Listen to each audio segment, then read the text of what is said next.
लाखो रुपये खर्च करूनही हजारातील फक्त 12 जणांना कायमस्वरूपी नोकरी, तरुणांना चक्रव्यूहामध्ये फसवून ठेवलं जाते। प्रयागराजमध्ये छात्रों की गुंजन या कार्यक्रमातून राहुल गांधींचा सरकारवर निशाणा। पवारांच्या राष्ट्रवादीचे खासदार पंतप्रधान मोदींची भेट घेणार। सुप्रिया सुळेंच्या नेतृत्वात सोमवारी सकाळी 11 वाजता भेट होणार। आम्ही विकास कामांसाठी मोदींची खासगी वेळ घेऊन भेटतोय, सुळेंचं भाष्य। शिवसेना पक्ष आणि चिन्हाबाबत सुनावणी सुरू असताना मोदी गद्दारांना का भेटले ही बाब कोर्टाच्या निदर्शनास आणणार। मोदी शिंदेंच्या भेटीवरून उद्धव ठाकरे आक्रमक। उद्धव ठाकरे महागद्दार, तुम्ही झेंडा किंवा अजेंडा बदलला त्यावरून दुसऱ्यांची तुलना करू नका। राज्याच्या कामासाठी पंतप्रधानांना भेटणं चुकीचं काय? शिंदे सेनेच्या खासदार ज्योती वाघमारेंचं प्रत्युत्तर। भिवू नका, मी तुमच्या पाठीशी, असं मोदी गद्दारांना म्हणाले। मोदींचा हा धमकीवजा संदेश सुप्रीम कोर्टाला शहांना की फडणवीसांना? उद्धव ठाकरेंचा खोचक सवाल।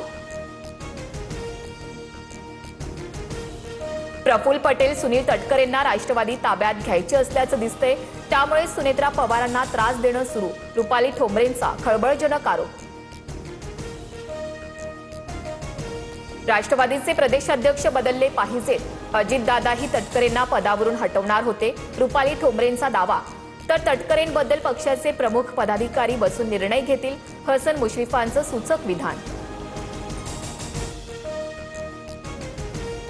रॅलीवर हल्ला करून माझ्या अटकेचा डाव, मुख्यमंत्री फडणवीसांनी सर्व डाव खेळले, आता माझी वेळ, मनोज जरांगे आक्रमक। तर जरांगेंच्या सुरक्षेची हमी सरकारची, भेटून गैरसमज दूर करू, भाजप नेते प्रसाद लाड यांचं आश्वासन।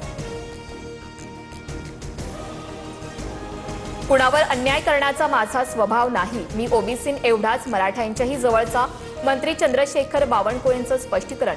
मराठ्यांच्या नोंदी रद्द करण्याचा बावनकुळेंनी पत्र दिल्याचा जरांगेंनी आरोप केला होता।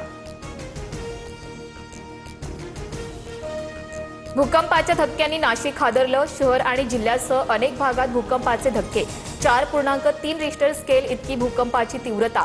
गेल्या आठवडाभरापासून नाशिकच्या ग्रामीण भागांमध्ये भूकंपाचे धक्के।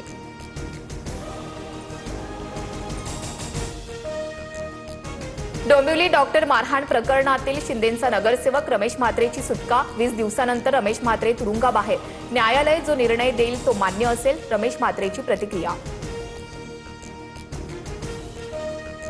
यूपीआय वापरासाठी कोणतंही शुल्क नसणार, सर्वसामान्य युजर्ससाठी यूपीआयद्वारे होणारे ग्राहक ते ग्राहक आणि इतर सर्व व्यवहार पूर्णपणे मोफतच राहणार, वित्त मंत्रालयाचं स्पष्टीकरण। एफडीए चायनीजकडे मोर्चा वळवण्याची शक्यता, चायनीज फूडकडे लक्ष द्या अशी लोकांची मागणी। तुकाराम मुंढेंच्या वक्तव्यानं पुढील कारवाई, चायनीज खाद्यपदार्थ विक्री करणाऱ्या ठिकाणांकडे असल्याची चर्चा।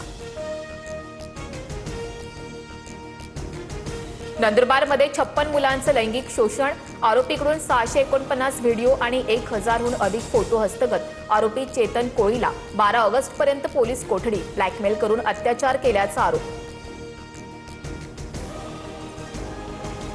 कर्ज काढून घेतलेल्या मोबाईलचा ईएमआय 60 दिवसात भरला नाही तर तुमचा मोबाईल लॉक होणार। थकीत रक्कम भरल्यानंतर शक्य तितक्या लवकर डिव्हाइस अनलॉक करावं लागेल। 1 जानेवारी 2027 रोजी हा नियम लागू होणार। भारतावर अमेरिका पुन्हा 100% टॅरिफ लावण्याची शक्यता। रशियाकडून पेट्रोलियम उत्पादन खरेदी करणाऱ्यांवर अमेरिका दंड लावणार। अमेरिकेच्या सिनेटमध्ये महत्त्वाचं विधेयक मंजूर।